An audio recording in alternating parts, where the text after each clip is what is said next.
வீட்டில் தோசை மாவு லெஃப்ட் ஆயிடுச்சுன்னு ஒரே வருத்தமாக இருக்கீங்களா? அப்போ ஒரு தடவை இந்த தாளிச்ச பணியாரம் ட்ரை பண்ணி பாருங்கள். இதுக்கு ஒரு கடாய் எடுத்துக்கோங்க. தேவையான அளவு எண்ணெய் ஊற்றிட்டு, எண்ணெய் காஞ்சதோ கடுகு போட்டு கடுகு பொரிஞ்சதோ இது கூடயே கடலைப்பருப்பு போட்டுக்கோங்க.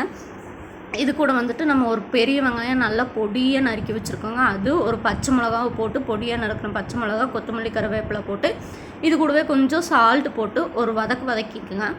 இந்த அளவுக்கு வதங்கினா போதுங்க. இதுக்கு மேலே வதங்கினா கரிஞ்சிருங்க. இப்போ வந்துட்டு நம்ம லெஃப்ட் ஓவரான தோசை மாவில் கொஞ்சோண்டு உப்பு சேர்த்திக்கலாங்க. எதுக்காக சேர்த்துனோம்னா வந்துட்டு தாளிப்பு போட்டோம்னா உப்பு பத்தாதுங்க. ஏற்கனவே இந்த தாளிப்புலையும் நம்ம கொஞ்சம் உப்பு போட்டிருக்குங்க.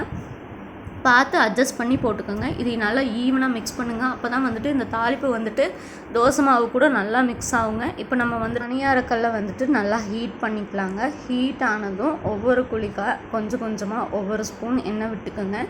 எண்ணெய் விட்டு எண்ணெய் நல்லா காஞ்சதையும் மாவு ஊற்றி எல்லா குழியும் ஃபில் பண்ணிக்கோங்க. கொஞ்சம் கொஞ்சமாக ஊற்றி ஃபில் பண்ணிக்கோங்க. இதோ நான் காட்டுற பாருங்கள். இது மாதிரி கொஞ்சம் கொஞ்சமாக ஊற்றுங்க. நிறையா ஊற்றுனீங்கன்னா மேலே பொங்கி வந்துடுங்க.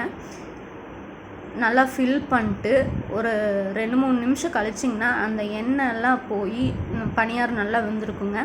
திருப்பி திருப்பி போடுங்க. இந்த மாதிரி மைகோதியில் குத்தி பார்த்திங்கன்னா ஒட்டாமல் வருங்க. நம்மளோட டேஸ்டியான தாளித்த பணியாரம் ரெடிங்க. செஞ்சு பார்த்துட்டு கமெண்ட் பண்ணுங்கள். மறக்காமல் சப்ஸ்கிரைப் பண்ணிக்கோங்க.